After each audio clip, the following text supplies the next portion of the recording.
Hello friends, welcome back to channel. ಹೇಗಿದ್ದೀರಾ? ಎಲ್ಲರೂ ಚೆನ್ನಾಗಿದ್ದೀರಾ ಅಂತ ಅಂದ್ಕೊಂಡಿದ್ದೀನಿ ಫ್ರೆಂಡ್ಸ್. ನಾನು ಅಷ್ಟೇ ಚೆನ್ನಾಗಿದ್ದೀನಿ. ನನ್ನ ಚಾನಲ್ಗೆ ಯಾರಾದರೂ ಸಬ್ಸ್ಕ್ರೈಬ್ ಮಾಡದೆ ನೋಡ್ತಾ ಇದ್ದರೆ ದಯವಿಟ್ಟು ಸಬ್ಸ್ಕ್ರೈಬ್ ಮಾಡ್ಕೊಂಡು ನೋಡಿ ಅಂತ ಹೇಳ್ತಾ ಇವತ್ತಿನ ವೀಡಿಯೋನ ಸ್ಟಾರ್ಟ್ ಮಾಡ್ತಾ ಇದ್ದೀನಿ. ಇದು ನೋಡ್ತಾ ಇರ್ಬೋದು, ಆಲ್ಮೋಸ್ಟ್ ಎಲ್ಲರಿಗೂ ಗೊತ್ತೇ ಇರುತ್ತೆ, ಜಾತ್ರೆಗಳಲ್ಲಿ ಅದನ್ನು ಫುಡ್ ಫೆಸ್ಟಿವಲ್ಸಲ್ಲಿ ಎಲ್ಲ ಕಡೆ ಇದು ಅವೈಲೇಬಲ್ ಇದೆ. ಏನಪ್ಪ ಇದು ಅಂದರೆ potato twister. So potato twister ಎಲ್ಲ ಮಕ್ಕಳು ಫೇವ್ರೆಟ್ ಅಂತಲೇ ಹೇಳ್ಬೋದು. ಈವನ್ ದೊಡ್ಡವ್ರಿಗೂ ಕೂಡ ಇಷ್ಟ ಆಗುತ್ತೆ. ಸೊ ಈ ಒಂದು ಪೊಟ್ಯಾಟೊ ಟ್ವಿಸ್ಟರ್ ಏನಿದೆ ಅಲ್ಲ, ಸೊ ಇದು ಮನೆಯಲ್ಲೇ ನಾವು ಮಾಡ್ಕೊಬೋದು. ಸೊ ಹೊರಗಡೆ ಆಯಿಲ್ಸ್ ಎಲ್ಲನೂ ಯಾರಿಗೆ ಇಷ್ಟ ಆಗೋದಿಲ್ಲ, ಹೊರಗಡೆ ಏನು ಆಯಿಲ್ ಹಾಕಿರ್ತಾರೋ ಏನೋ ಅಂತ ಎಲ್ಲ ತುಂಬ ಕನ್ಫ್ಯೂಷನ್ಸ್ ಇರುತ್ತಲ್ಲ. ಸೊ ಆ ಥರ ಇರುತ್ತೆ. ಹಾಗೆಯೇ ಮಕ್ಕಳಿಗೆ ಸಮ್ಮರ್ ಕೂಡ ಇರುತ್ತೆ, ಮನೆಯಲ್ಲೇ ಇರ್ತಾರೆ, ಏನಾದರೂ ಸ್ನ್ಯಾಕ್ಸ್ ಕೊಡಬೇಕು, ಸ್ನ್ಯಾಕ್ಸ್ ತಿನ್ನಬೇಕು ಅಂತ ಇರುತ್ತೆ. ಅಂಥ ಟೈಮಲ್ಲಿ ನಾವು ಈ ಥರ ಮನೆಯಲ್ಲೇ ಮಾಡಿಕೊಡ್ಬೋದು. ಅವರು ಕೂಡ ಇಷ್ಟಪಟ್ಟು ತಿಂತಾರೆ.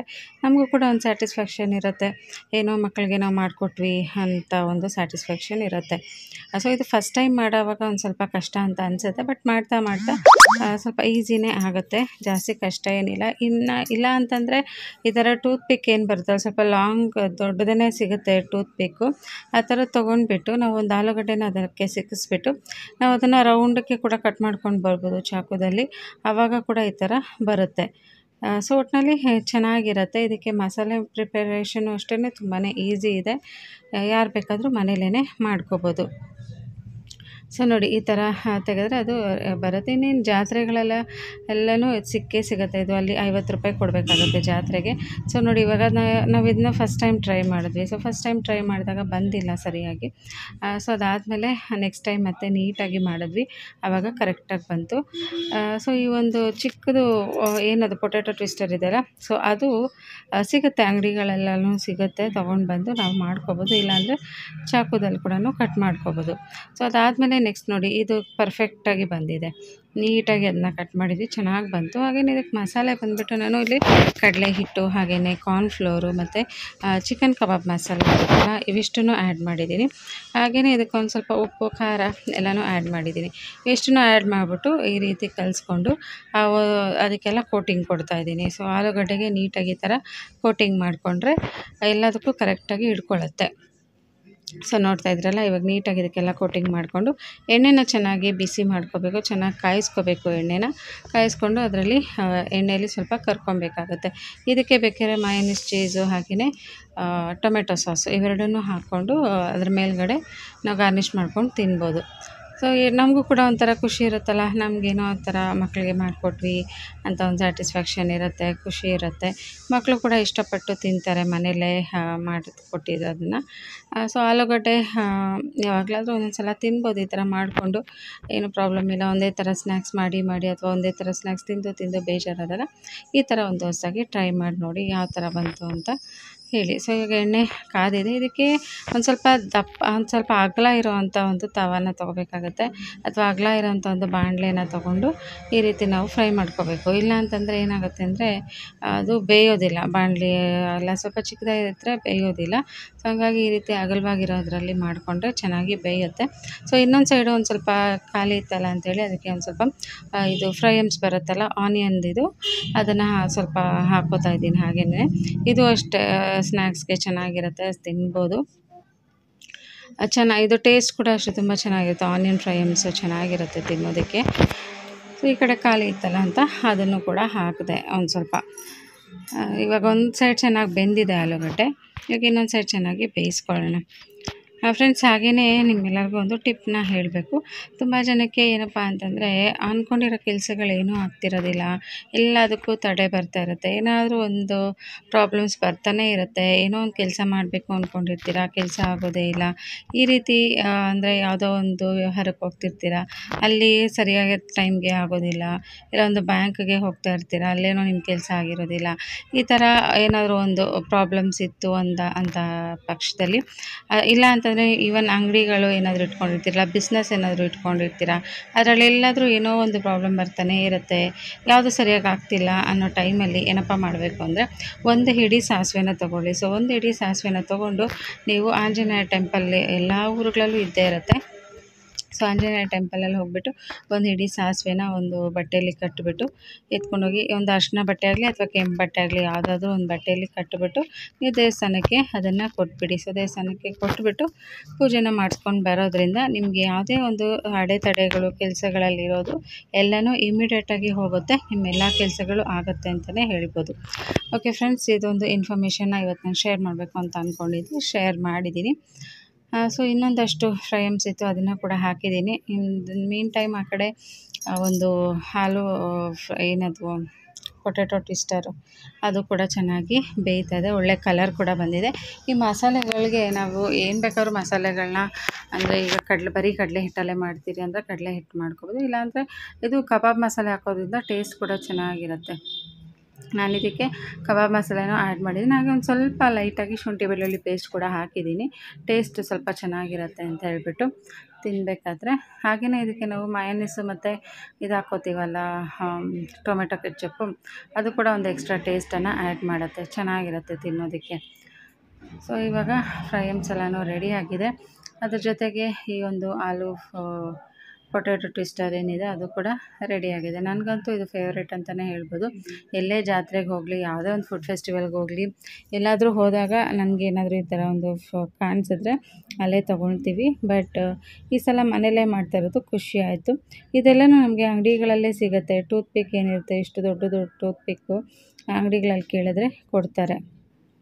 ಸೊ ಇವಾಗ ಇದು ಆಗಿದೆ ನೋಡಿ, ಈ ಥರ ಬಂದಿದೆ. ಒಂದು ಸ್ವಲ್ಪ ದಪ್ಪ ಇದೆ ಟೆಕ್ಸ್ಚರು, ಪರವಾಗಿಲ್ಲ. ಅಟ್ಲೀಸ್ಟ್ ಅಂಗಡಿಯಲ್ಲಿ ಬರೋಷ್ಟು ಪರ್ಫೆಕ್ಟ್ ಇಲ್ಲ ಅಂದ್ರೂ ನಾವು ತಿನ್ನೋ ಥರನಾದರೂ ಬರುತ್ತೆ. ಒಂದು ಸ್ವಲ್ಪ ನಮ್ಮ ಟೇಸ್ಟಿಗೆ ತಕ್ಕಂಗೆ ನಾವು ಮಾಡ್ಕೊಂಡು ತಿನ್ಬೋದಲ್ವ, ಚೆನ್ನಾಗಿರುತ್ತೆ ಒಟ್ಟಿನಲ್ಲಿ. ಬಟ್ ಅಂಗಡಿಗಳಲ್ಲಿ ಮಾಡೋದು ತೀರಾ ತೆಳ್ಳಗೂ ಇರುತ್ತೆ, ಹಾಗೆಯೇ ಅದು ಒಂಥರ ಟೇಸ್ಟ್ ಇರುತ್ತೆ. ಬಟ್ ಇದು ಪರವಾಗಿಲ್ಲ, ಅಂಗಡಿಗೆ ಕಂಪೇರ್ ಮಾಡಿದ್ರೆ ಓಕೆ, ಆರಾಮ್ಸೆ ತಿನ್ಬೋದು, ಏನು ಪ್ರಾಬ್ಲಮ್ ಇಲ್ಲ, ಚೆನ್ನಾಗಿರುತ್ತೆ. ಸೊ ಇವಾಗ ನಾನು ಇನ್ನೂ ಒಂದು ರೆಡಿ ಮಾಡಿ ಇಟ್ಕೊಂಡಿದ್ದೆ. ಸೊ ಇದಕ್ಕೆ ಏನೇನು ಬೇಕು ಎಲ್ಲ ಅಲ್ಲೇ ಇಟ್ಟಿದ್ದೀನಿ, ಇದನ್ನೆಲ್ಲ ಕ್ಲೀನ್ ಮಾಡ್ಕೋಬೇಕು.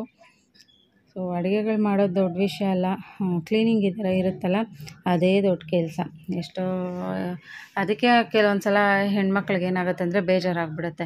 ಅಡುಗೆ ಮಾಡೋದೇ ಒಂದು ದೊಡ್ಡ ಕೆಲಸ, ಅದರಲ್ಲಿ ಕ್ಲೀನಿಂಗು ಅದು ಇದು ಅಂದ್ಕೊಂಡಾಗ ಅದೊಂದು ದೊಡ್ಡ ಕೆಲಸ. ಯಾರು ಅಡುಗೆ ಮಾಡ್ತಾರೆ ಹೋಗಪ್ಪ ಅನ್ನೋ ಥರ ಅನಿಸ್ಬಿಡುತ್ತೆ ಒಂದೊಂದು ಸಲ. ಬಟ್ ಏನೂ ಮಾಡೋಕ್ಕಾಗಲ್ಲ, ಅಡುಗೆ ಮನೆಯಲ್ಲೇ ಇರಬೇಕಾಗತ್ತೆ ನಾವು. ಅಡುಗೆನೂ ಮಾಡಬೇಕು, ಮನೆಯೂ ಕ್ಲೀನ್ ಮಾಡ್ಕೋಬೇಕು, ಜೊತೆಗೆ ಕಿಚನ್ನು ಕ್ಲೀನಾಗಿ ಇಟ್ಕೋಬೇಕು. ಎಲ್ಲನೂ ಅಟ್ ಎ ಟೈಮ್ ಮಾಡ್ತಾ ಇರಬೇಕು. ಅದು ನಮಗೆ ಹುಟ್ಟಿನಿಂದ ಬಂದ ಕಲೆ ಅಲ್ವಾ. ಅದು ಹೆಣ್ಮಕ್ಳಿಗೆ ಯಾರು ಹೇಳ್ಕೊಡೋದು ಕೂಡ ಬೇಕಾಗಿಲ್ಲ, ಅದು ನಮ್ಗೆ ಆಲ್ರೆಡಿ ನಮ್ಮಲ್ಲೇ ಇರುತ್ತೆ. ಸೊ ಆ ಕಲೆಗಳನ್ನೆಲ್ಲನೂ ನಾವು ಕಲ್ತಿರ್ತೀವಿ. ಚಿಕ್ಕ ವಯಸ್ಸಿಂದನೇ ಅದನ್ನು ರೂಢಿಸ್ಕೊಳ್ತಾ ಬಂದರೆ ದೊಡ್ಡವರಾದಮೇಲೆ ಕೂಡ ಅದು ಹಾಗೇ ಇರುತ್ತೆ. ಇಲ್ಲಾಂದರೆ ಕೆಲವೊಂದು ಸಲ ಲೇಜಿ ಆಗಿಬಿಡುತ್ತೆ, ಅಯ್ಯೋ ಯಾರು ಮಾಡ್ತಾರೆ ಏನಕ್ಕೆ ಅಂತ ಹೇಳಿಬಿಟ್ಟು. ಬಟ್ ಎಲ್ಲ ಕೆಲಸಗಳ್ನೂ ಕಲ್ತಿರಬೇಕು, ಎಲ್ಲ ಕೆಲಸಗಳ್ನೂ ಮಾಡಬೇಕು. ಆವಾಗಲೇ ಅಲ್ವಾ ನಮಗೂ ಕೂಡ ಖುಷಿ ಆಗುತ್ತೆ. ನನಗೆ ಆ ಕೆಲಸ ಮಾಡೋಕ್ಕೆ ಬರೋಲ್ಲ, ಈ ಕೆಲಸ ಮಾಡೋಕ್ಕೆ ಬರೋಲ್ಲ ಅಂತ ಹೇಳೋದ್ರ ಬದಲು ಕೆಲಸನ ಕಲ್ತ್ಕೊಂಡು ಮಾಡಿದ್ರೆ ಚೆನ್ನಾಗಿರುತ್ತೆ. ಅಡುಗೆಗಳ ವಿಷಯದಲ್ಲೂ ಅಷ್ಟೇ, ನನಗೆ ಆ ಅಡುಗೆ ಬರೋಲ್ಲ, ಈ ಅಡುಗೆ ಬರೋಲ್ಲ ಅಂತ ಇದ್ದರೆ ಯಾವುದನ್ನು ಕಲಿಯೋದಕ್ಕಾಗೋದಿಲ್ಲ. ಟ್ರೈ ಮಾಡಬೇಕು, ಅದು ಚೆನ್ನಾಗಿ ಬರುತ್ತೋ ಚೆನ್ನಾಗಿ ಬರಲ್ಲೋ ಅದು ಸೆಕೆಂಡ್ರಿ. ಪ್ರಯತ್ನನೇ ಮಾಡಿಲ್ಲ ಅಂದರೆ ಪ್ರಯತ್ನ ಮಾಡಬೇಕಲ್ವ.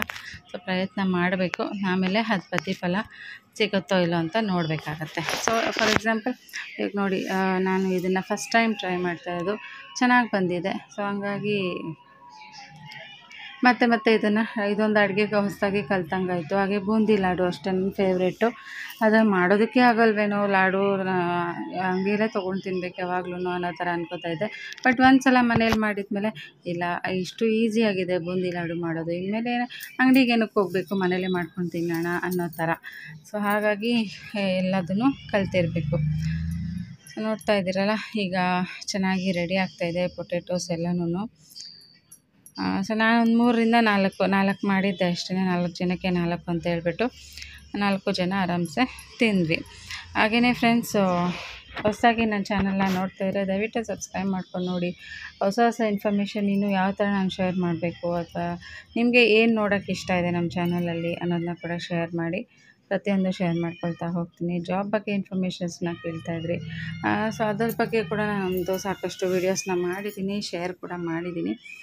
ಸೊ ಇದು ಹಿಂದಿನ ದಿನದ ನೈಟು ಅಂದರೆ ಸಾಯಂಕಾಲ ಒಂದು 7 ಗಂಟೆ ಅಷ್ಟೊತ್ತಿಗೆ ಮಾಡಿದಂಥದ್ದು. ಇದೆಲ್ಲ ಮಾಡಿ ಮುಗಿಸಿ ಹಾಗೆಯೇ ಅಡುಗೆ ಮಾಡಿ ಊಟ ಎಲ್ಲ ಮಾಡಿ ಮತ್ತು ಅಡುಗೆ ಮನೆಯೆಲ್ಲ ಕ್ಲೀನ್ ಮಾಡಿ ಇಟ್ಬಿಟ್ಟು ಬೆಳಗ್ಗೆ ಎದ್ದ ತಕ್ಷಣ ಇಷ್ಟೆಲ್ಲ ಮಾಡಿದ್ರೆ ಬೆಳಗ್ಗೆ ಎದ್ದ ತಕ್ಷಣ ನಾವು ಪೂಜೆ ಎಲ್ಲ ಮಾಡ್ಕೊಳ್ಳೋದಕ್ಕೆ ಹಾಗೆಯೇ ಇನ್ನು ಮಿಕ್ಕಿದ ಕೆಲಸಗಳು ಅಡುಗೆ ಕೆಲಸ ಅದು ಇದು ಸಣ್ಣ ಪುಟ್ಟ ಕೆಲಸಗಳು ಮಾಡ್ಕೊಳ್ಳೋದಕ್ಕೆ ಯೂಸ್ ಆಗುತ್ತೆ. ನೈಟೇ ನಾವು ಇಷ್ಟೆಲ್ಲ ಅಡುಗೆ ಮಾಡಿಬಿಟ್ಟು ನೈಟು ಹಾಗೆ ಬಿಟ್ಬಿಟ್ಟು ಹೋಗಿ ಮಲ್ಕೊಂಡ್ಬಿಟ್ರೆ ಬೆಳಗ್ಗೆ ಎದ್ದು ಮಾಡೋಷ್ಟೊತ್ತಿಗೆ ಸುಸ್ತಾಗ್ಬಿಡುತ್ತೆ. ಅದನ್ನು ನೋಡಿದ ತಕ್ಷಣ ಬೇರೆ ಏನು ಕೆಲಸ ಮಾಡೋಕ್ಕೂ ಮೂಡೇ ಇರೋದಿಲ್ಲ, ಹಂಗಾಗ್ಬಿಡುತ್ತೆ. ಹಾಗಾಗಿ ನಾನು ಆದಷ್ಟು ನೈಟು ಎಲ್ಲ ಕ್ಲೀನ್ ಮಾಡಿ ಇಟ್ಕೊಂಡ್ಬಿಡ್ತೀವಿ. ಅದು ಈ ಥರ ಮಾಡೋದ್ರಿಂದ ಬೆಳಗ್ಗೆ ಎದ್ದ ತಕ್ಷಣ ನಮಗೆ ಪೂಜೆ ಮಾಡೋದಕ್ಕಾಗುತ್ತೆ. ಸೊ ಇವಾಗ ನಾನು ರಾತ್ರಿನೇ ಎಲ್ಲ ಕ್ಲೀನ್ ಮಾಡ್ಕೊಂಡಿದ್ದರಿಂದ ಬೆಳಗ್ಗೆ ಎದ್ದು ಆರಾಮಾಗಿ ಪೂಜೆ ಮಾಡೋದಕ್ಕೆ ಯೂಸ್ ಆಗುತ್ತೆ. ಸೊ ಇವಾಗೆಲ್ಲ ಪೂಜೆಗೆ ರೆಡಿ ಮಾಡಿಟ್ಟಿದ್ದೆ, ಇನ್ನು ಪೂಜೆ ಕೂಡ ಮಾಡಿದ್ರೆ ಮುಗೀತು ಇವತ್ತು. ಓಕೆ ಫ್ರೆಂಡ್ಸ್, ನೋಡಿದ್ರಲ್ಲ ಹೇಗೆ ಅನ್ನಿಸ್ತು ವಿಡಿಯೋ. ಹಾಗೆಯೇ ಇನ್ನೊಂದಷ್ಟು ಇನ್ಫಾರ್ಮೇಷನ್ಗಳನ್ನ ಕೂಡ ಶೇರ್ ಮಾಡೋದಿದೆ. ನಾನು ಬರೋ ವಿಡಿಯೋಗಳಲ್ಲಿ ಅದನ್ನೆಲ್ಲ ಶೇರ್ ಮಾಡ್ಕೊಳ್ತಾ ಹೋಗ್ತೀನಿ. ಸದ್ಯಕ್ಕೆ ನೆಕ್ಸ್ಟ್ ಇನ್ನೇನು ನೋಡಬೇಕು ವಿಡಿಯೋಸಲ್ಲಿ, ನಿಮ್ಗೆ ಯಾವ ಥರ ಇನ್ಫಾರ್ಮೇಷನ್ನ ಶೇರ್ ಮಾಡಬೇಕು ಅನ್ನೋದನ್ನ ಕಮೆಂಟ್ ಮಾಡಿ. ಖಂಡಿತ ನಾನು ಅದೇ ಒಂದು ಟಾಪಿಕ್ ಮೇಲೆ ನಿಮಗೆ ವಿಡಿಯೋಸ್ನ ಶೇರ್ ಮಾಡ್ಕೊಳ್ತಾ ಹೋಗ್ತೀನಿ. ಹಾಗೆಯೇ ಫ್ರೆಂಡ್ಸ್, ಇವಾಗ ನೋಡ್ತಾ ಇದ್ದೀರಲ್ಲ ಅಡುಗೆ ಮನೆ ನಮ್ಮ ದೇವ್ರ ಮನೆಯಲ್ಲಿ ತುಂಬ ಜನ ಕೇಳ್ತಾಯಿದ್ರಿ, ಫೋಟೋ ಬಗ್ಗೆ ಎಲ್ಲರೂ ಕೇಳ್ತಾಯಿದ್ರಿ. ಫೋಟೋನ ಎಲ್ಲಿ ತೊಗೊಂಡ್ರಿ, ಎಷ್ಟು ಕೊಟ್ರಿ ಅಂತೆಲ್ಲ ಹೇಳಿಬಿಟ್ಟು. ಫ್ರೆಂಡ್ಸ್, ಈ ಫೋಟೋ ತೊಗೊಂಡಿದ್ದು ನಾವು ನಮ್ಮ ಮನೆ ಗೃಹ ಪ್ರವೇಶಕ್ಕೆ ತೊಗೊಂಡಿದ್ದು 2000 ರುಪೀಸು 2500 ರುಪೀಸ್ ಏನೋ ಆಯಿತು ಇದಕ್ಕೆ. ಸೊ ಒಳಗಡೆ ಇರುವಂಥದ್ದು ಬೆಳ್ಳಿದ ಅಂತ ಕೇಳಿದ್ವಿ, ಬೆಳ್ಳಿದಲ್ಲ, ಅದು ಕೋಟೆಡ್ ಇರುತ್ತೆ. ಹಾಗೆಯೇ ಇದರಲ್ಲಿ ಸಾಂಗ್ಸ್ ಕೂಡ ಬರ್ತಿರುತ್ತೆ, ಲೈಟ್ ಕೂಡ ಚೇಂಜ್ ಆಗ್ತಿರುತ್ತೆ. ಈಗ ಆಲ್ಮೋಸ್ಟ್ 3.5 ವರ್ಷ ಆಗ್ತಿದೆ ತೊಗೊಂಡು, ಏನೂ ಪ್ರಾಬ್ಲಮ್ ಆಗಿಲ್ಲ. ಚೆನ್ನಾಗೇ ಇದೆ ಫೋಟೋ, ಲೈಟ್ಸ್ ಬರೋದಾಗಲಿ ಸೌಂಡು ಮತ್ತು ಮ್ಯೂಸಿಕ್ಕು ಎಲ್ಲನೂ ಚೆನ್ನಾಗೇ ಬರ್ತಿದೆ, ಏನೂ ಪ್ರಾಬ್ಲಮ್ ಇಲ್ಲ, ಚೆನ್ನಾಗಿ ಹೋಗ್ತಾ ಇದೆ. ಸದ್ಯಕ್ಕೆ ಏನೂ ಇಶ್ಯೂಸ್ ಏನಿಲ್ಲ. ತುಂಬ ಜನ ಕೇಳ್ತಾ ಇದ್ರಲ್ವ ಫೋಟೋ ಬಗ್ಗೆ ಹೇಳಿ ಅಂತ ಹೇಳಿಬಿಟ್ಟು. ಸೊ ಹಾಗಾಗಿ ಶೇರ್ ಮಾಡ್ತಾಯಿದ್ದೀನಿ. ಸಿಂಪಲ್ಲಾಗಿದೆ, ಆದರೂ ಕೂಡ ಚೆನ್ನಾಗಿದೆ. ದೇವ್ರ ಪೂಜೆ ಎಲ್ಲ ಮಾಡಿ ಲೈಟ್ಸ್ ಎಲ್ಲ ಆನ್ ಮಾಡಿಬಿಟ್ರೆ ಏನೋ ಒಂಥರ ಕಳೆ ಇರುತ್ತೆ ಮನೆ ತುಂಬ, ಏನೋ ಒಂಥರ ಪಾಸಿಟಿವ್ ವೈಬ್ಸ್ ಇರುತ್ತೆ ಮನೆಯಲ್ಲಿ. ಒಂಥರ ಖುಷಿ ದೇವ್ರ ಮನೆಯಲ್ಲಿ ದೀಪ ಬೆಳಗೋದು, ಹಾಗೆಯೇ ಲೈಟ್ಸ್ ಉರಿತಾ ಇರೋದು ಒಂಥರ ತುಂಬ ಜನಕ್ಕೆ ಇಷ್ಟ. ನಮ್ಮನೆ ದೇವ್ರ ಮನೆ, ನಿಮ್ಮ ಮನೆ ದೇವ್ರ ಮನೆ ಚೆನ್ನಾಗಿದೆ ಅಕ್ಕ, ಚೆನ್ನಾಗಿದೆ ಅಂತ ತುಂಬ ಕಮೆಂಟ್ಸ್ ಕೂಡ ಮಾಡ್ತಾ ಇದ್ದಾರೆ. ಓಕೆ ಫ್ರೆಂಡ್ಸ್, ಅದನ್ನೆಲ್ಲ ಕೇಳಿದಾಗ ಖುಷಿ ಕೂಡ ಆಗುತ್ತೆ.